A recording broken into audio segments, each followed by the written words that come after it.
నిజం గడప దాటిలోపు అబద్ధం ప్రపంచాన్ని చుట్టొస్తుంది. అసలే ఇది సోషల్ మీడియా యుగం. క్షణాల్లో విషయం వైరల్ అయిపోతుంది. అది నిజమా అబద్ధమా అనేది తర్వాత సంగతి. ఢిల్లీ లిక్కర్ పాలసీ స్కామ్ కేసులో కూడా ఇదే జరిగిందని అభిప్రాయపడింది రౌజ్ అవెన్యూ కోర్టు. ఏకంగా అప్పటి ముఖ్యమంత్రి కేజ్రీవాల్తో పాటు 23 మందిపై మోపిన అభియోగాల్లో వార్తా సంచలనాలు తప్ప ఆధారాల్లో విశ్వసనీయత లేదని కొట్టిపారేసింది. సుదీర్ఘంగా సాగిన ఈ కేసు విచారణ ఆలస్యం అయి ఉండొచ్చు, కానీ నిజం మాత్రం అప్పటికీ ఇప్పటికీ మారలేదు. అది ఎప్పటికీ మారదు. భావోద్వేగానికి లోనవుతూ మాజీ ముఖ్యమంత్రి అరవింద్ కేజ్రీవాల్ అన్న ఈ మాటలు అక్షర సత్యాలు. సిబిఐ దర్యాప్తు చేసిన ఈ కేసు లాంటిదే మరో కేసు ఆంధ్రప్రదేశ్లో కూడా నడుస్తోంది. లేని మద్యం కేసును సృష్టించి అక్రమ అరెస్టులు చేసి వికృతానందం పొందుతోంది కూటమి సర్కార్. ఇక్కడ కూడా ఖచ్చితంగా నిజం నిలకడ మీద బయటికొస్తుంది. అసలు ఢిల్లీ లిక్కర్ పాలసీ స్కామ్ ఏంటి? ఆంధ్రప్రదేశ్లో లేని మద్యం కేసులో ప్రస్తుతం జరుగుతున్నదేంటి? ఇకనైనా రాజకీయ ప్రేరేపిత కేసులు ఆగుతాయా? ఇదే ఇవాల్టి మ్యాగజైన్ స్టోరీ. నిజం అబద్ధమవుతుందా? అబద్ధం నిజమవుతుందా? ఆధారాలు లేకుండా చేసిన ఆరోపణలు నిలబడతాయా? రాజకీయ ప్రేరేపిత కేసులకు కాలం చెల్లినట్టేనా? యావత్ దేశాన్ని ఆశ్చర్యానికి గురి చేసిన case Delhi liquor policy scam case. సాక్షాత్తు అప్పటి ముఖ్యమంత్రి అరవింద్ కేజ్రీవాల్ అవినీతికి పాల్పడ్డారంటూ అభియోగాలు నమోదయ్యాయి. చిన్న వ్యక్తుల నుంచి మొదలుపెట్టి ఎంపీలు, ముఖ్యమంత్రి స్థాయి వరకు అందరిపై అభియోగాలు నమోదు కావడంతో Delhi liquor policy scam case సంచలనమైంది. సిబిఐ నుంచి ఈడీ వరకు చాలామంది అధికారులు ఈ కేసులో మునిగిపోయారు. ఏ కేసులో జరగని విధంగా ఈ కేసులో మాత్రం వెనువెంటనే అరెస్టులు జరిగాయి. ముఖ్యమంత్రి, ఎంపీ, ఉప ముఖ్యమంత్రి అని చూడకుండా అందరినీ అరెస్ట్ చేశారు. విచారణ పేరిట నెలల పాటు ఊచలు లెక్కబెట్టించారు. రాజకీయ నాయకులు ఇన్వాల్వ్ అయిన కేసుల విచారణ ఇండియాలో ఇంత త్వరగా జరుగుతుందా అనేంతలా లిక్కర్ పాలసీ స్కామ్ కేసు విచారణ సాగింది. ఇప్పుడేమైంది? అసలు ఇది కేసే కాదని కొట్టిపారేసింది ఢిల్లీ కోర్టు. మాజీ ముఖ్యమంత్రి అరవింద్ కేజ్రీవాల్తో పాటు ఈ కేసులో అభియోగాలు ఎదుర్కొంటున్న అందరి పేర్లను కేసు నుంచి డిశ్చార్జ్ చేసింది. ఢిల్లీ మాజీ ముఖ్యమంత్రి అరవింద్ కేజ్రీవాల్ భావోద్వేగానికి గురైన క్షణం. మీడియా ముందే భావోద్వేగాన్ని ఆపుకోలేకపోయారు కేజ్రీ. ఎప్పుడైతే కోర్టు తనకు క్లీన్ చిట్ ఇచ్చిందో ఎమోషన్ను కంట్రోల్ చేసుకోలేకపోయారు. మీడియా మైకుల ముందే కన్నీటి పర్యంతమయ్యారు. ఇన్నాళ్లు ఆయన పడిన మానసిక క్షోభకు, అనుభవించిన జైలు జీవితానికి ఈ రోజుతో తెరపడింది. వీటికంటే ముఖ్యమైనది, ఆయనపై పడిన అవినీతి మచ్చ తొలగిపోయింది. అందుకే ఇంతలా భావోద్వేగానికి లోనయ్యారు కేజ్రీవాల్. ఢిల్లీ లిక్కర్ స్కామ్ కేసులో మాజీ ముఖ్యమంత్రి కేజ్రీవాల్ కు క్లీన్ చిట్ దక్కింది. ఆయన ముఖ్యమంత్రిగా ఉన్నప్పుడు ప్రవేశపెట్టిన ఎక్సైజ్ పాలసీలో ఎటువంటి కుట్ర లేదా నేరపూరిత ఉద్దేశం లేదని ఢిల్లీలోని రౌజ్ అవెన్యూ కోర్టు స్పష్టం చేసింది. ఈ కేసులో కేజ్రీవాల్ పై చేసిన అభియోగాలకు సరైన ఆధారాలను సిబిఐ చూపించలేకపోయిందని కోర్టు అభిప్రాయపడింది. కేజ్రీవాల్ తో పాటు ఉప ముఖ్యమంత్రి సిసోడియా ప్రమేయం ఇందులో ఉన్నట్లు సిబిఐ సరైన ఆధారాలను చూపించలేకపోయిందని కోర్టు తేల్చి చెప్పింది. వీళ్లతో కలిపి 23 మంది నిందితుల పేర్లను కేసు నుంచి డిశ్చార్జ్ చేస్తున్నట్లుగా కోర్టు ప్రకటించింది. ఈ కేసుకు సంబంధించి సిబిఐ దర్యాప్తులో అనేక లోపాలున్నాయని కోర్టు తప్పుపట్టింది. వేలాది పేజీల ఛార్జ్ షీట్ లో అనేక అంశాలు, సాక్ష్యాలు, సాక్షుల వాంగ్మూలాలు సమగ్రంగా లేవని పేర్కొంది.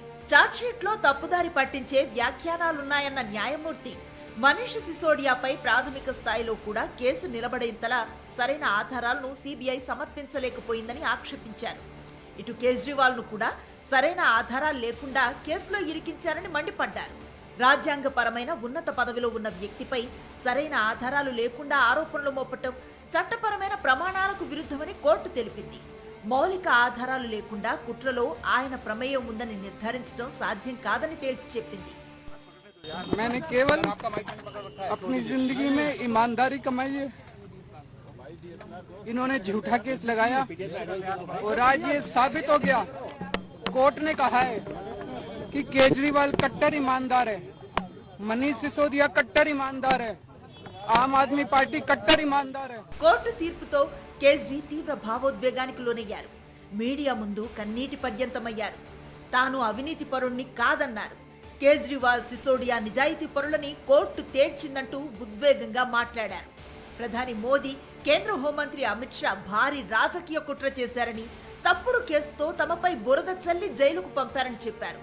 ఆమ్ ఆద్మీ పార్టీకి చెందిన టాప్ 5 నేతలను జైల్లో పెట్టారన్న కేజ్రీవాల్ ఆ నేతలంతా నిజాయితీ పరులంటూ కంటతడి పెట్టుకున్నారు. కోర్టు తీర్పుతో కేజ్రీవాల్, మనీష్ సిసోడియా కుటుంబాల్లో ఆనందం వెలువరిసింది.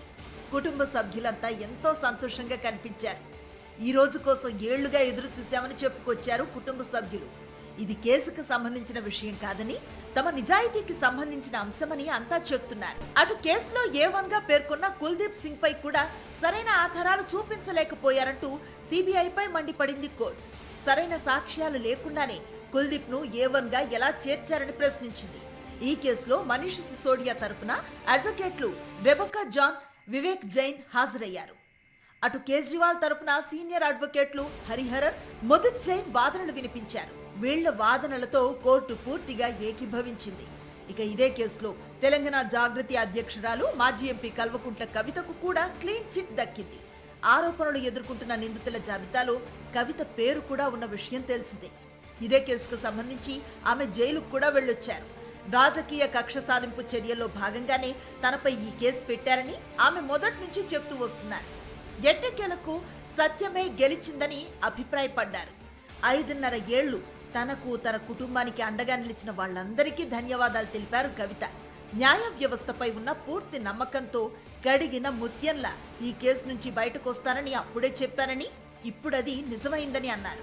అయితే తెలంగాణ ప్రజలకు చెప్తూ వచ్చాము, అదే విధంగా ఇవాళ కోర్టు కంప్లీట్ గా కేసును పక్కకు పెడుతూ అందరినీ కూడా మరి నిర్దోషులుగా విడుదల చేయడం అనేది సంపూర్ణంగా ఈ దేశంలో న్యాయ వ్యవస్థ పైన మేము పెట్టుకున్నటువంటి నమ్మకాన్ని మరి వమ్ము కాకుండా ఇవాళ న్యాయ వ్యవస్థ కాపాడి ఖచ్చితంగా కడిగిన ముత్యంలాగా నేను బయటికి వస్తానని నేను చెప్పడం జరిగింది.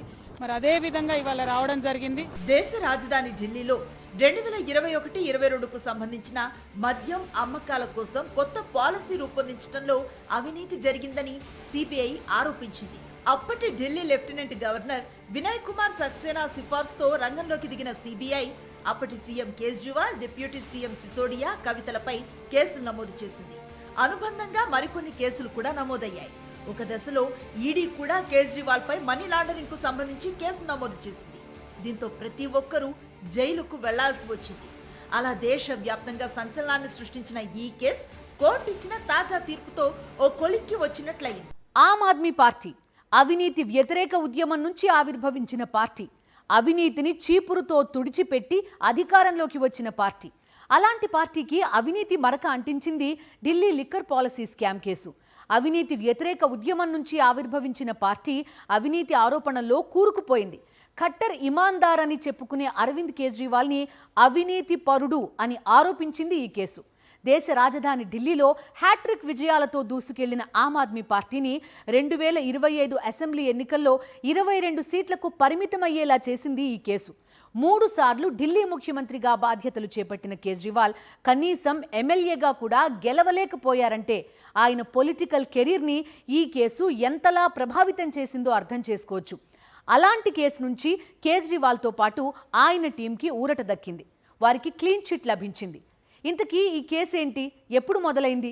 ఈ ఆరోపణలకు ఎక్కడ బీజం పడింది? కేజ్రీని నెలల పాటు, సిసోడియాని ఏడాదికి పైగా జైల్లో ఉంచేంత తీవ్రత ఈ కేసులో ఏముంది? కోర్టు తీర్పుతో Delhi liquor policy scam case మరోసారి తెరపైకొచ్చింది. ఢిల్లీలో మద్యం అమ్మకాలకు సంబంధించి అప్పటి ఆప్ ప్రభుత్వం 2021లో నూతన లిక్కర్ పాలసీని అమల్లోకి తెచ్చింది. సాధారణంగా ప్రభుత్వం టెండర్లు పిలిచి ప్రైవేటు వ్యక్తులకు మద్యం షాపులు అప్పగిస్తుంది. ఇందుకోసం లైసెన్స్ ఫీజ్, మద్యం అమ్మకాలపై పన్నులను వసూలు చేస్తుంది. అయితే ఢిల్లీ ప్రభుత్వం తెచ్చిన కొత్త పాలసీలో మద్యం షాపుల లైసెన్సుల జారీ, పన్నుల్లో అపరిమిత రాయితీలు ఉన్నాయి.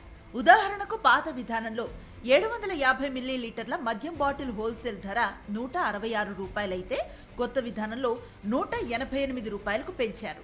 అదే సమయంలో మద్యం బాటిల్పై ఎక్సైజ్ సుంకాన్ని భారీగా తగ్గించారు.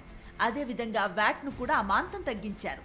ఇదే సమయంలో షాపుల నిర్వాహకులకు ఇచ్చే మార్జిన్ను 33 రూపాయల నుంచి ఏకంగా 363 రూపాయలకు పెంచారు. బయటికి మద్యం ధరలు పెరిగినా ప్రభుత్వానికి భారీగా ఆదాయం తగ్గి షాపుల నిర్వాహకులకు అత్యంత భారీ లాభాలు వచ్చేలా పాలసీ ఉందనే ఆరోపణలు వినిపించాయి.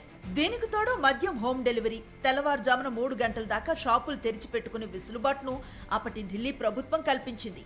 ఈ పాలసీ కింద 849 మద్యం షాపులను ప్రైవేటు వ్యక్తులకు, వివిధ కంపెనీలకు అప్పగించింది. అక్కడే ఆ ప్రభుత్వ పెద్దలు తమ సన్నిహితులకు భారీగా లాభం చేకూరేలా వ్యవహరించారని ఆరోపణలు వెల్లువెత్తాయి. నిజానికి సంస్కరణల్లో భాగంగా అప్పటి ఆప్ సర్కార్ ఈ నిర్ణయాలు తీసుకుంది.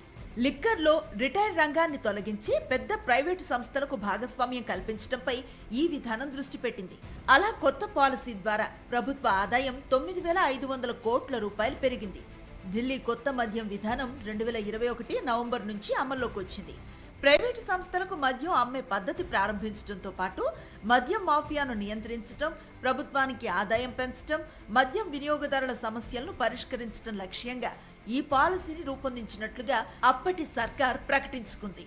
ఈ విధానం వల్ల 7% ఆదాయం పెరిగినట్లుగా కూడా తెలిపింది. అయితే ఈ పాలసీ వల్ల ప్రభుత్వ ఆధ్వర్యంలో మద్యం దుకాణాలపై ప్రభావం పడింది. అదేవిధంగా పాలసీని క్షేత్రస్థాయిలో అమలు చేయడంలో విధానపరమైన లోపాలు కనిపించాయి. కేజ్రీవాల్ ప్రభుత్వం తీసుకువచ్చిన కొత్త పాలసీని ప్రతిపక్షాలు తీవ్రంగా విమర్శించాయి. కేజ్రీవాల్ ప్రభుత్వం తీసుకువచ్చిన నూతన మద్యం విధానం వల్ల నివాస గృహాల మధ్య విచ్చలవిడిగా మద్యం దుకాణాలు వెలిశాయని ఆరోపించాయి. ఢిల్లీకి లిక్కర్ సంస్కృతిని తీసుకువచ్చారని ప్రతిపక్ష నేతలు ఆరోపించారు. కొత్త మద్యం విధానంలో చాలా ఉల్లంఘనలు చోటు చేసుకున్నాయని, ప్రైవేట్ లైసెన్స్ దారులకు అనుచిత ప్రయోజనాలు కల్పించారని స్పష్టం చేస్తూ 2022 జులైలో ఢిల్లీ ప్రభుత్వ ప్రధాన కార్యదర్శి ఒక నివేదికను విడుదల చేశారు. కరోనా సమయంలో ప్రైవేట్ లిక్కర్ వ్యాపారులకు ప్రభుత్వం 144 కోట్ల రూపాయల మేర లైసెన్స్ ఫీజును మినహాయింపు ఇచ్చిందని వెల్లడించారు. ప్రధాన కార్యదర్శి నివేదికపై Delhi lieutenant governor VK Saxena స్పందించారు. ఢిల్లీ లిక్కర్ పాలసీపై సిబిఐ విచారణ జరపాలంటూ సిఫార్సు చేశారు. తమపై వస్తున్న ఆరోపణలను ఆమ్ ఆద్మీ పార్టీ నేతలు కొట్టిపారేశారు. తర్వాత కొన్ని రోజులకే నూతన లిక్కర్ పాలసీని కేజ్రీవాల్ ప్రభుత్వం ఉపసంహరించుకుంది. దీంతో 400 మద్యం దుకాణాలు మూతపడ్డాయి. ఢిల్లీలో మద్యం విక్రయాలు మళ్లీ ప్రభుత్వ నియంత్రణలోకి వచ్చాయి. లెఫ్టినెంట్ గవర్నర్ సిఫార్సు మేరకు లిక్కర్ పాలసీపై వచ్చిన ఆరోపణలపై దర్యాప్తు చేసేందుకు సిబిఐ రంగంలోకి దిగింది.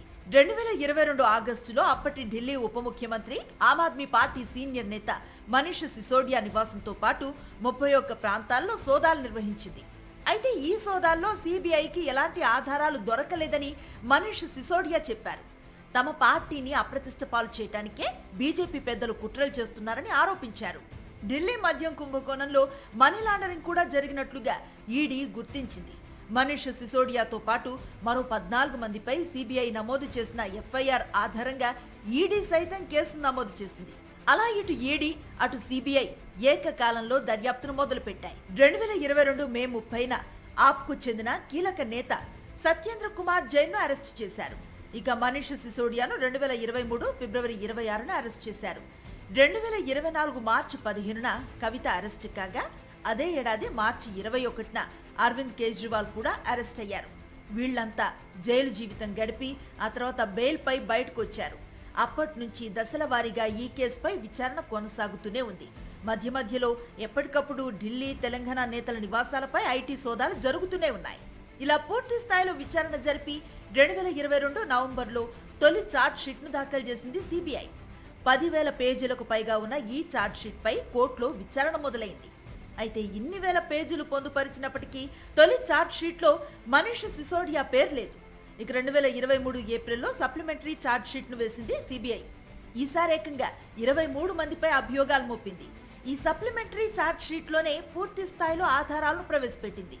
వీటిపై విచారణ సాగించిన కోర్టు ప్రాథమిక ఆధారాలే బలంగా లేవని అభిప్రాయపడింది. కేజ్రీవాల్ సర్కార్ ప్రవేశపెట్టిన ఎక్సైజ్ పాలసీలో ఎలాంటి కుట్ర, కోణం, నేరపూరిత ఉద్దేశాలు తమకు కనిపించలేదని అభిప్రాయపడింది. కేజ్రీవాల్తో పాటు అందరినీ నిర్దోషులుగా ప్రకటించింది. ఢిల్లీ లిక్కర్ పాలసీ స్కామ్ కేసులో నిజం బయటకొచ్చింది. ఇలాంటిదే ఓ కేసు ఆంధ్రప్రదేశ్లో కూడా ఉంది. కేవలం రాజకీయ కక్షతో సృష్టించిన కేసు అది. ప్రతిపక్ష నేతల్ని ఇబ్బంది పెట్టాలనే కుతంత్రంతో పన్నిన పన్నాగం అది. ఎలాగైనా వైఎస్ జగన్ని అప్రతిష్ట పాలు చేయాలని అల్లిన కట్టు కథ అది.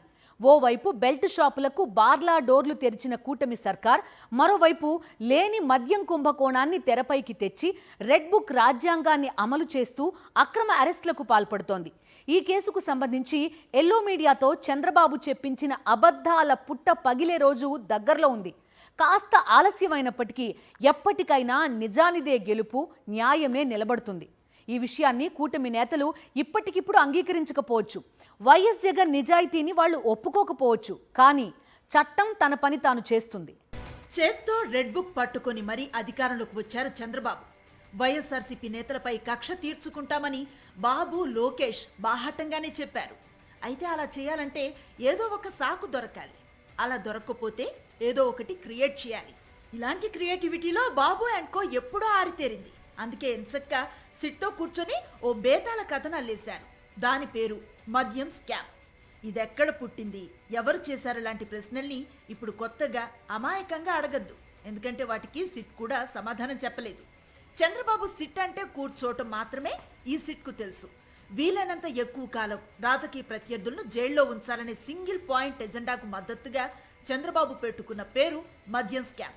ఇలా లేని మద్యం స్కామ్ను తెరపైకి తీసుకొచ్చి రెడ్ బుక్ చేతబట్టి అక్రమ అరెస్టుల అరాచక పర్వాన్ని కొనసాగిస్తున్నారు చంద్రబాబు. అయితే వీళ్ల కుట్రలో బలం లేదు. కేసులకు సరైన సాక్ష్యాలు లేవు. బలవంతంగా సృష్టిస్తున్న ఫేక్ సాక్ష్యాలు దూదిలా తేలిపోతున్నాయి. దీంతో లేని మద్యం స్కామ్ కేసులో న్యాయస్థానం బెయిల్స్ మంజూరు చేస్తూ వస్తోంది. ఒకే అబద్ధాన్ని 100 సార్లు చెప్తే అదే నిజమైపోతుందనేది చంద్రబాబు సిద్ధాంతం. ఇన్నేళ్లు ఆయన ఈ ఫేక్ సిద్ధాంతంతోనే నెట్టుకొచ్చారు. కానీ ఇప్పుడు కాలం మారింది. చంద్రబాబు కుట్ర పన్నాగాలు ఎక్కడికక్కడ ఫెయిల్ అవుతున్నాయి. ప్రధాన ప్రతిపక్షమైన వైఎస్ఆర్ కాంగ్రెస్ పాలనలో అమలు చేసిన మద్యం విధానంలో భారీ కుంభకోణం జరిగిందంటూ లేని స్కామ్ను ఉన్నట్లుగా చూపించాలని చంద్రబాబు నాయుడు వేసిన స్కెచ్ను సిట్ పోలీసులు గుడ్డిగా ఫాలో అయ్యారు. బాబు కనుసన్నల్లోనే పెద్ద కుట్రకు తెరతీశారు. అయితే బాబు, సిట్ అధికారులు కలిసి అమలు చేస్తున్న కుట్రలు ఒక్కొక్కటిగా భగ్నమవుతున్నాయి. ఈ అక్రమ కేసులో ఇంతవరకు సిట్ అరెస్టు చేసిన వారిలో రిటైర్డ్ ఐఏఎస్ అధికారి ధనుంజయ రెడ్డి, రిటైర్డ్ అధికారి కృష్ణమోహన్ రెడ్డి, సిమెంట్ కంపెనీ బికాట్ డైరెక్టర్ బాలాజీ గోవిందప్పలకు న్యాయస్థానం బెయిల్ను మంజూరు చేసింది. ఇదే కేసులో మాస్టర్ మైండ్ గా సిట్ ఆరోపించిన రాజంపేట ఎంపీ మిథున్ రెడ్డికి కూడా ఏసీబీ కోర్టు బెయిల్ను మంజూరు చేసింది. లేని మద్యం స్కామ్ కోసం బేవరేజెస్ కార్పొరేషన్ మాజీ ఎండీ వాసుదేవరెడ్డితో మొదలుపెట్టారు. అబద్ధపు సాక్ష్యం చెప్పడానికి ముందుగా వాసుదేవరెడ్డి అంగీకరించలేదు. దీంతో ఆయన్ను బెదిరించి, వేధించి కాల్చుకు తిన్నారు. దీనిపై ఆయన 3 సార్లు హైకోర్టును ఆశ్రయించారు కూడా. అయినా పాలకులు, సిట్ అధికారులు ఆయన్ని వదల్లేదు. ఏపీలో డిప్యూటేషన్ పూర్తయిన ఆయన్ను రిలీవ్ చేయకుండా టార్చర్ పెట్టారు. ఆయన కుటుంబ సభ్యులను భయభ్రాంతులకు గురి చేశారు. ఈ వేధింపులు భరించలేకే ఆయన సిట్ చెప్పినట్లుగా వాగ్మూలం ఇచ్చారు. ఆ వెంటనే వాసుదేవరెడ్డిని కూటమి ప్రభుత్వం రిలీవ్ చేసింది. ఆయన కేంద్ర సర్వీసులకు వెళ్లటానికి అనుమతినిచ్చింది. అబద్ధపు వాగ్మూలాలు ఇవ్వాల్సిందిగా డిస్టిలరీల ప్రతినిధులను వేధించారు. ఇక ఈ కేసులో అరెస్ట్ అయిన రాజ్ కేసిరెడ్డి, శ్రీధర్ రెడ్డి విచారణలో చెప్పని విషయాల్ని చెప్పినట్లుగా రిమాండ్ రిపోర్టులో రాసుకొచ్చారు సిట్ ఆఫీసర్స్. వైఎస్ఆర్ కాంగ్రెస్ మాజీ ఎమ్మెల్యే చెవిరెడ్డి భాస్కర్ రెడ్డి దగ్గర గన్మ్యాన్ గా పనిచేసిన గిరి, మదన్ రెడ్డిలను కూడా అక్రమంగా నిర్బంధించి వేధించారు. అబద్ధపు సాక్షి ఇవ్వాలని ఒత్తిడి చేశారు. జగన్మోహన్ రెడ్డి ప్రభుత్వ హయాంలో మద్యం విధానంతో ఎలాంటి సంబంధం లేని రిటైర్డ్ ఐఏఎస్ అధికారి ధనుంజయ రెడ్డి, మరో రిటైర్డ్ అధికారి కృష్ణమోహన్ రెడ్డిలను అక్రమంగా అరెస్ట్ చేశారు. అసలు ఏపీతోనే ఎలాంటి సంబంధం లేని బాలాజీ గోవిందప్పను సైతం అరెస్ట్ చేసి వేధించారు. ఇక రాజంపేట ఎంపీ అయిన మిథున్ రెడ్డికి ఏపీ లిక్కర్ పాలసీతో ఏ విధంగానూ సంబంధం లేదు. మాజీ ఎమ్మెల్యే చెవిరెడ్డి భాస్కర్ రెడ్డికి దీంతో సంబంధం లేదు. అయినా ఈ ఇద్దరిని అరెస్టు చేసి ప్రజల్ని తప్పుదోవ పట్టించే కుట్రకు తెరతీశారు. ఇలా ఎన్ని కుట్రలు చేసినా అవన్నీ ఎప్పటికప్పుడు భగ్నమవుతూనే ఉన్నాయి. వైఎస్ జగన్ హయాంలో పాలన ఎంత నిక్కచ్చిగా సాగిందో ప్రజలకు అర్థమవుతూనే ఉంది. ఎవరిని లోపల వేయమంటే వారిని లోపలేసేస్తున్నారు. అంతకుమించి కేసు కట్టడానికి అక్కడ నేరం జరిగిందా లేదా అన్నది చూడటం లేదు. లోపల వేయటానికి నిబంధనలు అనుమతిస్తాయా అన్నది చూడటం లేదు. గుడ్డిగా చేసుకుపోతున్నారు. అందుకే వారు పెట్టిన కేసులన్నీ కోర్టుల్లో వీగిపోతున్నాయంటున్నారు న్యాయరంగ నిపుణులు. జగన్ ప్రభుత్వ హయాంలో ఎక్కడా లిక్కర్ స్కామ్ అనేది జరగలేదు. కాబట్టి ఎంత తవ్వినా జరగని అక్రమం జరిగినట్లుగా రికార్డెడ్గా చూపించలేరు. వైఎస్ఆర్సీపీ హయాంలో మద్యం విధానం అత్యంత పారదర్శకంగా అమలైంది. ఎలాంటి అక్రమాలు అవినీతి జరగలేదు. అందుకే దొంగ సాక్ష్యాలు సృష్టించేందుకు సిట్ అధికారులు దిగజారి వ్యవహరిస్తున్నారు. అందుకే లేని మద్యం స్కామ్ కోర్టులో నిలబట్టం లేదు. జగన్ చుట్టూ ఉన్న ముఖ్యమైన నేతలను టార్గెట్ చేయడం కోసమే లేని లిక్కర్ స్కామ్ ని చంద్రబాబు సృష్టించారు అనే విషయం ప్రజలకు తెలిసిపోయింది. ఇక మిగిలింది కోర్టు తీర్పులు మాత్రమే. ఇది రాజకీయ ప్రేరేపిత కేసు అని మొదటి నుంచి వైఎస్ఆర్ కాంగ్రెస్ పార్టీ చెప్తూ వస్తోంది. లేని లిక్కర్ స్కామ్ లో వైఎస్ జగన్, వైఎస్ఆర్సీపీ నైతిక విజయం సాధించాయి. ఢిల్లీ లిక్కర్ స్కామ్ లో ఏం జరిగిందో ఏపీలో నడుస్తున్న లేని మద్యం స్కామ్ కేసులో కూడా అదే జరుగుతుంది. కాస్త ఆలస్యం అయినప్పటికీ నిజం ఎప్పటికైనా బయటపడుతుంది. సత్యమేవ జయతే. ఇది ఇవాల్టి మ్యాగజైన్ స్టోరీ. మరో ఇంట్రెస్టింగ్ టాపిక్ తో మళ్ళీ కలుద్దాం. అంతవరకు స్టే ట్యూన్డ్.